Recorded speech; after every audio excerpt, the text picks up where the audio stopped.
Varicose veins కి సరైన చికిత్స కోసం సంప్రదించండి ఎవిస్ హాస్పిటల్. నమస్తే రమగారు. నమస్తే జయ. ఏదైనా మంచి కథ చెప్పండి అండి. ప్రతిక్రియ చెప్దాం. సాధారణంగా మనం ప్రతిదానికి ఏదో ఒక ప్రతిక్రియ ఉంటుంది. ఎవరైనా ఒకడిని చెంపదెబ్బ కొట్టాడు అనుకో, రెండో వాడు కూడా చెంపదెబ్బే కొట్టాలని ఉంటుంది. కుదరలేదనుకో ఎవరితోటన్నా కొట్టిద్దామని ఉంటుంది, ఎవరికైనా చెప్దామని ఉంటుంది. ప్రతి యాక్షన్కి రియాక్షన్ ఉంటుంది కదా, అంతేగా కదా. ఏ యాక్షన్కైనా రియాక్షన్ ఉండవలసిందే. కనీసం వాడు 2 తిట్లైనా తిడతాడు, కాసేపు ఏడుస్తాడు, కనీసం అదైనా ఉండాలిగా రియాక్షన్. అవును అవును కదా. ఈ ప్రతిక్రియ కథ చదివినప్పుడల్లా గొప్ప సరదాగా ఉంటుంది నాకు. టర్కీ కథ ఒకటి. ఒక ఊళ్ళో అన్నట్టు ఈ టర్కీ దేశంలో ఆబు అని ఒక కుర్రాడు ఉండేవాడు. వీడు మహాసాధ్యుడు, పిట్టలు పట్టేవాడు వాడు. అయితే వాడు అడవిలోకి వెళ్ళినప్పుడు వాడికి 2 బుల్బుల్స్ దొరికి. బుల్బుల్ పిట్టలకు అలా పాడతాయి, భలే పాడతాయి అవి. చాలాసేపు ఒకటే సౌండ్ అని వస్తుంది అనమాట, వినడానికి మహా బాగుంటుంది. అవునా. బుల్బుల్స్, దాని పేరే బుల్బుల్. అది దాని అరుపే అలా ఒక రాగంలాగా ఉంటుంది. అది కూసిందంటే వినబుద్ధి అవుతుంది. కోయిల్లాగా కాదు, అది కంటిన్యూస్గా వచ్చే ఒక మ్యూజిక్ నోట్ లాగా ఉంటుంది. ఆ 2 బుల్బుల్స్ తెచ్చి ఓ పంజరంలో పెట్టి వాకిట్లో వెళ్ళాడేసాడు. ఆడి పాటలతో దాని కూతలతోటి రోజంతా గడుస్తుండేది. ఊళ్ళో జనాలంతా అడిపోయి ఇటు వచ్చే వాళ్ళంతా వాడి వాకిట్లో నిలబడి వినేవాళ్ళు. అయితే ఆ ఊళ్ళో ఒక ఆయన ఉన్నాడు. ఈయనెవరు? ఖలీఫా గారి అంగరక్షక దళం ఉంటుందిగా, దానికి హెడ్. ఆయన పేరేమిటి గబుకుని నాకు గుర్తురాడు, అట్లా రఫీ అనుకుందాం. ఈ రఫీ సోనీవో ఏదో పేరు. చాలా గట్టివాడు, పరమ క్రూరుడు. ఊళ్ళో వాళ్ళంతా సైతాన్ కొడుకు అని తిట్టుకునేవాళ్ళు. మామూలు వాడు దయముండా కొడుకు అనమాట, అది తిట్టు. దాన్ని వీళ్ళు సైతాన్ కొడుకుగా చెప్పుకునేవారు. అప్పుడప్పుడు ఆయన నేను మామూలు వాడు కాదు సైతాన్ కొడుకుని అని తన గురించి తను గొప్పగా చెప్పుకునేవాడు. పాపిష్టివాడు. ఈ రఫీ అన్నవాడు ఒక రోడ్డు మీద వెళ్తూ ఈ అబూగాడి ఇంటి దగ్గర ఆగి ఆ బుల్బుల్ పాట విన్నాడు, వెళ్ళిపోయాడు. సాయంకాలం మళ్ళీ వస్తే మళ్ళీ వినపడింది. ఆ సంగీతం ఆయనకి నచ్చింది. ఇంటి దగ్గర గుర్రబ్బా ఆపి ఎవర్రా లోపల గుర్రలు పిల్లలు అని కేకేశాడు. ఆ అబు బయటకు వస్తే ఈ పిట్టలు 2 నాకు ఇవ్వు అన్నాడు. అబ్బే నేను ఇవ్వనండి అన్నాడు. ఊరికే ఇవ్వదురా, నీకు 2 దినారాలు ఇస్తానని చాలా బలవంత పెట్టి ఆ కుర్రాన్ని ఒప్పించాడు ఆయన. ఆ 2 బుల్బుల్ని ఆ పంజరాన్ని చేత్తో పుచ్చుకుని నా వెనకాలరా నీకు డబ్బులు ఇస్తానన్నాడు. 2 దినారాలు ఊరికే సరదాగా పట్టుకొచ్చిన పిట్టలకు 2 దినారాలు అంటే 2 నెలలు గడిచిపోతాయి వాడికి హాయిగా. దినారం అంటే బంగారు కాసు. సరే చిన్న బక్క కూరాడు వాడు, ఏముంది మామూలు జీవితం వాడిది. వాడు ఆశపడ్డు. సరేనని ఆ పంజరం ఊడదీసి ఆయన చేతిలో పెట్టి ఆయన వెనకాల బయలుదేరాడు. తెలుసు ఈయన ఫలానా అని. ఆయన లోపలికి వెళ్ళిపోయాడు. వీడు బయట నుంచున్నాడు. ఎంతసేపటికి ఎవరు రాలా డబ్బులు పుచ్చుకుని బయట ఒక సిపాయి నుంచున్నాడు. మన అబు అడిగాడు, ఏమయ్యా మరి లోపలికి వెళ్ళి అయ్యగారికి అబు నుంచున్నాడు, వాడికి 2 దినారాలు ఇవ్వాలట, ఇవ్వమని అడిగి తీసుకురా అన్నాడు. సిపాయి అన్నాడు, నాయన ఆయన మా సామాన్యుడు కాదురా, అట్లా అడగడానికి గిడగడానికి వీల్లేదు, ఆయన ఇస్తే ఇచ్చినట్టు లేకపోతే పోయినట్టు, ఎందుకు పెట్టుకుంటావురా నువ్వు, పో పిచ్చి వెధవా నువ్వెవరివో అన్నాడు. అనేసరికి అట్లా కాదు, నేను అడవిలో నుంచి బోళ్ళంతా శ్రమపడి 2 బుల్బుల్ పిట్టలు తెచ్చుకున్నా, వాటిని వాకిట్లో వెళ్ళాడు కడితే ఈయనంతటా ఆయన ఆశ పెట్టాడు, 2 దినారాలు ఇస్తానన్నాడు, నన్ను రమ్మన్నాడు, నేను వాకిట్లో నుంచున్నా, ఆయన లోపలికి వెళ్ళాడు, నువ్వు వెళ్ళి అడుగు నా కోసం అని ఆ సిపాయిని వెంబడబడ్డాడు. సిపాయి అన్నాడు, ఒరే నీకు తెలియదురా కుర్రాడా, ఈయన సంగతి సైతాన్ కొడుకురా, వీడు మంచివాడు కాదు, ఏమైనా చేస్తాడురా నిన్ను, పోరా అమ్మా నాన్నకు ఒకటే కొడుకలేవున్నావు, ఇంటికి వెళ్ళిపో అని వాడు చెప్పాడు. కానీ వీడు వినలా. ఏమైనా సరే నువ్వు వెళ్ళి అడగాల్సిందేనని పట్టుకున్నాడు. వీడు అదిలిచ్చలైపోయాడు. ఆయన పంజరంతో పిచ్చుకల్ని తెచ్చింది చూశాడు వీడు. ఆ పిట్టలు నావేనంటున్నాడు కుర్రాడు. వీడు పిట్టలు పట్టే రకం, వీడు బట్టలు గిట్లు కనపడుతున్నాయి. రోడ్డు మీద ఆగంగా తిరిగి ఆకతాయి పిల్లవాడు వేషము వాడికి తెలుస్తోంది. అదే వాడు అథెంటిక్గా చెప్తున్నాడు. లేకపోతే ఆయన వెనకాలే వీడు వచ్చాడు, నిజమే అయి ఉంటుంది. సరే ఇంకేం చేస్తాడు వీడిని, ఇంకా కాదనలేక ఎంత అదిలిచ్చినా వాడు వెళ్ళకపోయేసరికి, పైగా వాడు స్థిరంగా నుంచున్నాడు. మామూలుగా సిపాయిలు బల్లాలు పుచ్చుకున్న వాళ్ళు అదిలిస్తే కుర్రాళ్ళు బెదురుతారు, వీడికి నదురు లేదు బెదురు లేదు, న్యాయం ఉంది వాడి వైపు. సరే అందుకని సిపాయి ఏమన్నాడు, సరేలేని ఆ బల్లెం అక్కడ పెట్టి లోపలికి వెళ్ళాడు. ఆ సిపాయి వెనకాలే అబు కూడా వెళ్ళాడు. లోపలికి వెళ్ళి సిపాయి అన్నాడు, బాబు బయట ఎవరో కుర్రాడు నుంచున్నాడండి, వాడి బుల్బుల్ పిట్టలు తమరు తెచ్చారట, 2 దీనారాలు ఇప్పించమన్నాడు అన్నాడు. అనేసరికి ఎవడు వాడు, పళ్ళు రాలు కొడతాను, పొమ్మను బయటికి అన్నాడు. అనగా నేను ఇక్కడే ఉన్నానండి అని వెనక నుంచి వచ్చాడు వీడు. ఎవడరా నువ్వు, లోపలికి ఎందుకు వచ్చావన్నాడు ఆయన. తమరు తెచ్చిన బుల్బుల్ పిట్టలు నావే కాదండి, నా డబ్బులు నాకు ఇస్తే వెళ్తానండి అన్నాడు. అనేసరికి ప్రాణాలు చెండా లెక్క తీస్తా, ప్రాణాలు తీసేస్తా, డొక్క చించి డోలు కడతానన్నాడు ఆయన. అరిచి కేకలు పెట్టాడు. లోపల నుంచి 2 నల్లటి దృఢగాయలను పిలిచి వీడిని తరిమి కొట్టండి అన్నాడు. పిట్టలు పోయి డబ్బులు పోయాయి. ఇక అబు ఏం చేస్తాడు, వాళ్ళు వచ్చి మీద పడి కొట్టినంత పని చేశాడు. వీడు ఒక 20 ఏళ్ళు 19 ఏళ్ళ కుర్రాడు, వాడు ఏం చేయగలడు. బయటకు వచ్చేసాడు. వాడికి ఊరుకో బుద్ధి కాల. వాళ్ళందరూ అన్నారు, అక్కడ వాళ్ళిద్దరు బయటకు వచ్చాక ఈ వాకిట్లో ఉన్న సిపాయి అన్నాడు, ఎందుకురా ఏదో రోడ్డు నుంచి అడవుల నుంచి తెచ్చావు, ఇంకోసారి సంపాదించుకోవచ్చు, వీటితో పెట్టుకోకూడదురా, జీవితం పాడైపోతుంది, పో అని లోపల నుంచి వచ్చిన వాళ్ళు జబర్దస్త్గా అరిచి కేకలు పెడితే బయట ఉన్నవాడు పోన్లే పాపం పిచ్చి వెధవని వెళ్ళిపోరా అని పంపేశారు. వాడికి ఊరుకోబుద్ధి కావటల్లా, ఎలాగైనా దీనికి ప్రతిక్రియ చేయాలి, ఎట్లా చేయాలి. సరే చూస్తే ఆ ఊళ్ళో ఒక బ్రహ్మాండమైన బావి ఉంది. ఈ రఫీ గారింటి నుంచి రాజాస్థానానికి వెళ్ళే కార్నర్లో అది ఉంది. ఆడవాళ్ళు నీళ్లు తోడుకుంటూ కనపడుతుంటారు ఎప్పుడు అక్కడ, మగవాళ్ళు కనిపిస్తారు, ఆడవాళ్ళు బిందెలు తెచ్చుకుంటారు. వీడేం చేశాడు, చక్కగా ఒక ఆడపిల్లలాగా చుడిదారు అవి వేసుకుని మేలి ముసుగు కూడా వేసుకుని బావి దగ్గర తచ్చెట్లాడడం మొదలుపెట్టాడు. ఎప్పుడైతే చూశాడు, ఈ మధ్యాహ్నం ఈ పొద్దుటి పూట అంతా హడావిడిగా ఉంటాయి, గిలకలు లాగుతూ ఉంటారు జనము. కొంచెం 11 అయ్యేసరికి ఇళ్లల్లో సందడి సర్దుమణుతుంది, వంటల్లో పడతారు, నీళ్ళకు వచ్చే జనం ఉండరు ఆ టైంకి. అవునవును.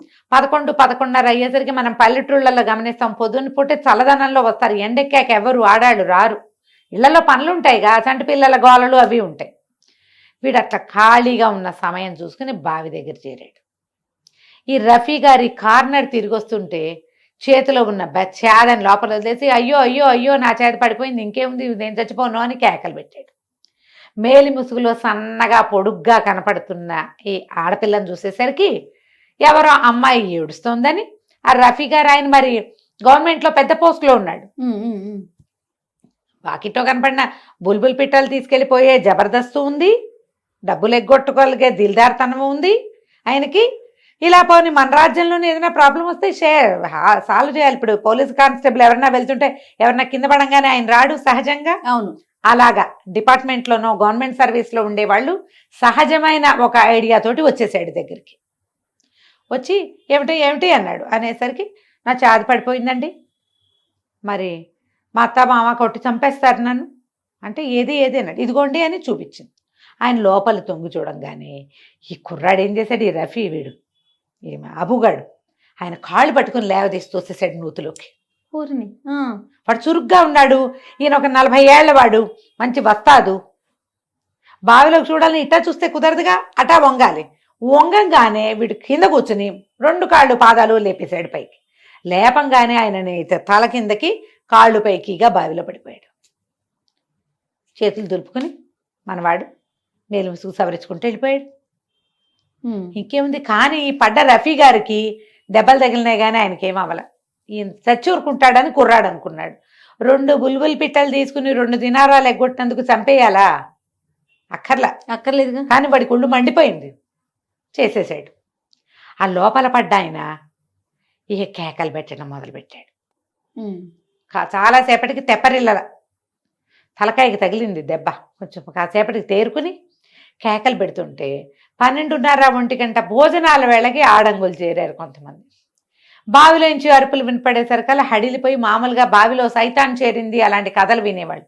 ఆడాళ్ళు ఎవర్రా నువ్వు, సైతాన్ కొడుకువండి. ఈయన బాగా ఆలోచించుకుని తను ఏమంటారు, సైతాన్ కొడుకు, నేను సైతాన్ కొడుకున్నానండి అన్నాడు. ఆనంగానే వీళ్ళు అంటున్నారు, అయ్య బాబు ఇంకేముంది దయ్యం చేరింది నూతిలో అని చెప్పి ఆ బావి పక్కన ఇంత బండరాళ్ళు ఉంటే వీడు బిందె అంచుకుని తోముకోవడానికి బండరాళ్ళు పెడతా ఓ రాయి ఎత్తి పడేశారు. అయ్యో పడేసరికి ఈయన ఏదో పడుతుందని తప్పుకున్నాడు. గూడు మీద పడింది కానీ నెత్తి మీద పడలా, పోనీలే. తప్పుకున్నాడు. ఈ ఆడాళ్ళు పరుగులు పెడుతూ పోయారు. అయ్యో అయ్యో ఊరబావిలో సైతాన్ కొడుకు పడ్డాడు, ఇక మంచినీళ్ళు ఎక్కడివి, ఖలీఫా ఏం చేస్తాడు అని ఇట్లా రకరకాలుగా చెప్పుకున్నారు. కర్ణాకర్ణిగా ఆ వాకిళ్లలో ఉన్న ఒకళ్ళిద్దరు పెద్దవాళ్ళ చెవిన పడ్డాయి. మగవాళ్ళు విన్నారు. ఏమిట్రా ఇదేని కుర్రాళ్ళని సాయంకాలం పనుల నుంచి మగవాళ్ళు బయట వస్తారు కదా, రాగానే వాళ్ళకి చెప్పారు బావిలో ఏదో పడిందని. ఆడాళ్ళంతా చెప్పుకుంటారు, ఏమిటో చూడండి రా అది. తీరా చూస్తూను ఈ మగవాళ్ళు 5-6 చేరి వెళ్ళేసరికి లోపల నుంచి ఆయన అరుపులు వినపడుతున్నాయి. ఎవరు ఏమనంటే నేనే రఫీ సోనిన్ అని చెప్పేసరికి అయ్యో బాబోయ్ ఈయన ఇట్ట పడిపోయాడని ఓ నులక మంచం లోపలికి దించి ఆయన గూడుకి ముందు పడ్డప్పుడు బుర్రకి తగిలింది, ఈ రాయి విసిరినప్పుడు గూడుకు తగిలింది, బావిలో అదాటుగా పడ్డంతో మొహం పచ్చ కదిలిపోయింది. ఎట్టగొట్ట ఆ నులక మంచం మీదకి ఆయన చేర్చి పైకి లాగారు. పెద్ద బావి. కానీ ఎవరైతే ఈ అబూగాడు ఈయన పడేశాడో, ఒకవేళ ఈయన బతికే ఉంటే ఈయన పగ తాచుపాం పగ, అందుకని వాడు వదిలిపెట్టి వెళ్ళిపోయాడు. ఇక్కడి నుంచి వెళ్ళిపోయాడు. వెళ్ళిపోయాక 3-4 రోజులకి కబురు వచ్చింది ఈయన చావలేదని, బతికే ఉన్నాడని. వీడికి బతికున్నాడుగా, వాడి దగ్గర నుంచి 2 దినారాలు వసూలు చేయాలని పుట్టింది అబూకి. మళ్ళీ వచ్చాడు ఊళ్ళోకి. ఈయన ఆ కుర్రాడు ఎక్కడున్నాడో వెతుకు, వాడే అయ్యుంటాడు నన్ను పడేసింది అని కబుర్లు చేశాడు అందరికీ. వీడేం చేశాడు, ఈ కుర్రాడు తన్ని గుర్తుపడతారని ఒక ముసలి హకీం వేషం, వైద్యుడి వేషం వేసుకుని గూని పెట్టుకుని తిరుగుతున్నాడు వాకిళ్లలో వైద్యం చేస్తామని. ఈయన దగ్గర ఈ మన రఫీ గారి దగ్గర చాలామంది పని వాళ్ళు ఉన్నారు. ఎవరో ముసలి హకీము అదాట్న పడిన దెబ్బలకి మందేస్తాటండి, వాకిళ్లలో తిరుగుతున్నాడంటే సరే ఒకళ్ళిద్దరు చెప్పారు ఆయన గూని ఉందండి, గూని హకీం అనేసరికి ఈయనేమనుకున్నాడు, ఇట అవలక్షణాలు ఉన్న వాళ్ళకి అద్భుతమైన వైద్యం వస్తుందని ఆయన నమ్మకంట. అందుకని గూన్ డాక్టర్ అయితే మరీ మంచిదిరా, వాడిని పట్టుకురండి అని ఈ హాకీంని పిలిపించాడు. వీడు ముందే ఒక డాక్టర్ దగ్గరికి వెళ్ళి వాంతులైపోయే మందులు అవి తెచ్చుకున్నాడు. ఓ సంచి పుచ్చుకొచ్చాడు. జనరల్గా హకీంలు భుజాన్ని వేసుకునే సంచులు అవి ఉంటాయి వాళ్ళ దగ్గర, ఇంత బాక్సులు, దాంట్లో రకరకాల జడీబూటీలు.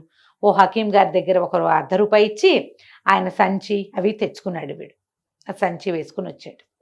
రఫీ గారింట్లోకి ప్రవేశపెట్టారు. లోపలికి వెళ్ళాక చూస్తే గూడు విరిగినంత పని అయింది. ఒళ్ళు విపరీతమైన నొప్పులు, నీళ్లల్లో పడితే చిన్న దెబ్బ తగలదు పాపం, గట్టిగా తగిలినాయి దెబ్బలు. ఆయన కుంటుగా ఉన్నాడు, కానీ ఆయనకి మంటగానే ఉంది. ఆ కుర్రాడు అంతు చూడాలని ఉంది ఆయనకి. ఆ హకీం గారు ఏం చేశాడు, రాగానే ఏదో మందు కలిపిచ్చాడు. మందు కలిపిచ్చేసరికి అలా తాగేసరికి ఈయన వాంతులు మొదలైనాయి.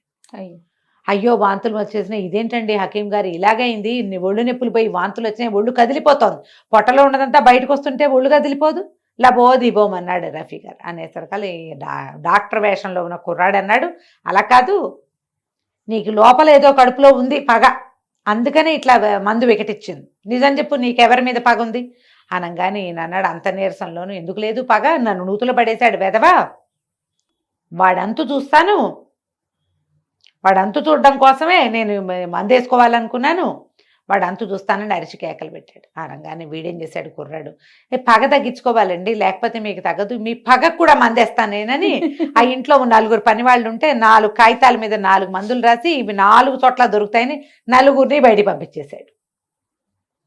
ఏవో గచ్చాకు పుచ్చాకు రాశాడు.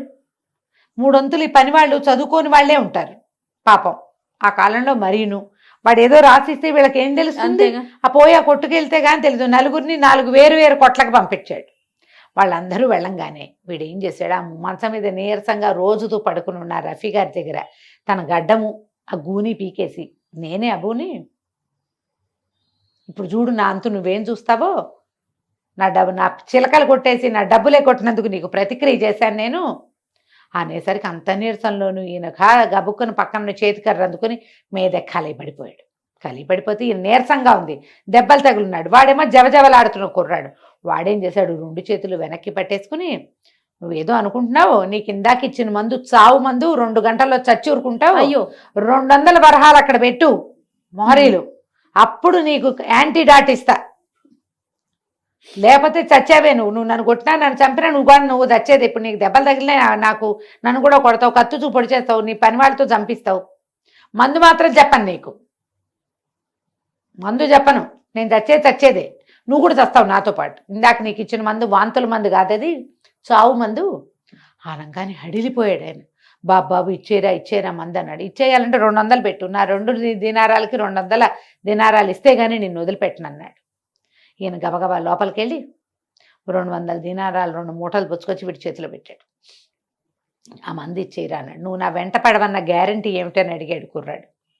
దేవుడి మీద ప్రమాణం, అల్లా మీద ఒట్టు, నీ జోలికి రాను నేను, ఇవాళ నన్ను బతికిచ్చు, ఈ దెబ్బలు తగ్గాక నా దారిని నేను చూసుకుంటానంటే వాడు ఏం చేశాడు, ఓ తేనె కలిపిన నీళ్ళు చిన్న గ్లాస్ తోటి కలిపిచ్చాడు. ఏమి చేయలేవాడు. ఇందాకది కూడా విషం మందు కాదు, అదే ఆ మందు తీగా ఉండేసరికి అది తాగి ఆయన స్థిమితపడ్డాడు. నీ వాంతులు తగ్గిపోతాయి, మెల్లిగా కోలుకుంటావు, 2 రోజులు పడుతుంది, దెబ్బలు తగ్గడానికి 10 రోజులు పడుతుంది, మళ్ళీ నా జోలికి రావద్దు నువ్వు అని చెప్పి కుర్రాడు 200 తీసుకుని కులాసాగా వెళ్ళిపోయాడు. ఆ రఫీ గారింటికి 4 వీధుల అవతల ఉండేవాడుగా, ఇప్పుడు అది మానేసి 40 వీధుల అవతలకి వెళ్ళిపోయి తన దారిని తను హాయిగా 200 దినారాలు పెట్టుకుని హ్యాపీగా చిన్న వ్యాపారం పెట్టుకుని సుఖంగా ఉన్నాడు. ప్రతిక్రియ కథ. చాలా బాగుంది రమ్మగారు. తెలివితేటలు. అంతే. ఇప్పుడు ఏదైనా సరే ప్రతి యాక్షన్ కి రియాక్షన్. ఖచ్చితంగా ఉంటుంది. రైట్. నమస్తే. నమస్తే.